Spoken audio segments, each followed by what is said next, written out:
This is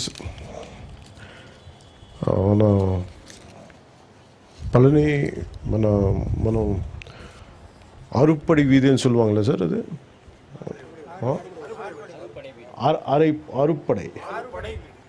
ఆరుపడై వీడు అంటే మనకున్న క్షేత్రాలాగా నా సింహాచలం మన నరసింహస్వామి క్షేత్రాలాగా ఆరుపడై వీడు అనేది మన 6 కుమరన్ మన మురుగన్ స్వామి మురుగన్ ఆలయాలు ఉన్నాయి.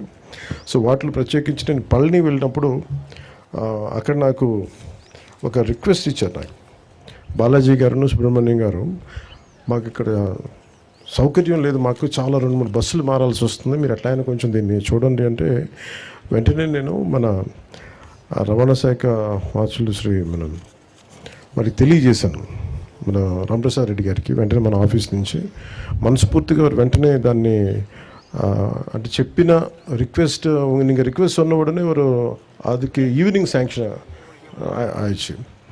அதுக்கு like to I'm grateful to honorable CM Sri Nara Chandrababu Naidu garu for giving an immediate permission, also to Mandipalli Ramprasad Reddy garu for immediately giving a permission to let it get it operated.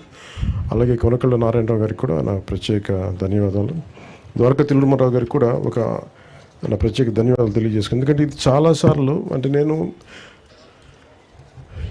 ఈ tribal ఏరియాస్కి వెళ్ళినప్పుడు రోడ్లు ఎలా ఉండవు, చాలా సమస్యల మీద, జనవాణి సమస్యల మీద, కార్యక్రమాల మీద అంటే ఎవరైనా ఏం కోరుకుంటామంటే ఒక సమస్య చెప్పిన వెంటనే పరిష్కారం తొందరగా వస్తే మనం ఆశిస్తాం. ఒకసారి మనసు ఉన్నా కానీ అన్నిసార్లు జరగదు.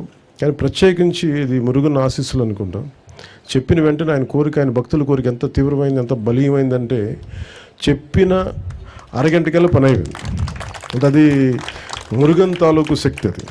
సో దీనివల్ల ఉపయోగించుకునేది ప్రత్యేకించి మన తిరుపతి నుంచి కానీ మన ఆంధ్ర నుంచి అటు తిరుత్తని పళని వెళ్ళాలనుకున్నా, అలాగే తిరుత్తని పళని నుంచి తిరుపతి రావాలనుకున్నా ఈ బస్ సౌకర్యం చాలా వెసులుబాటు చాలా బాగుంటుంది.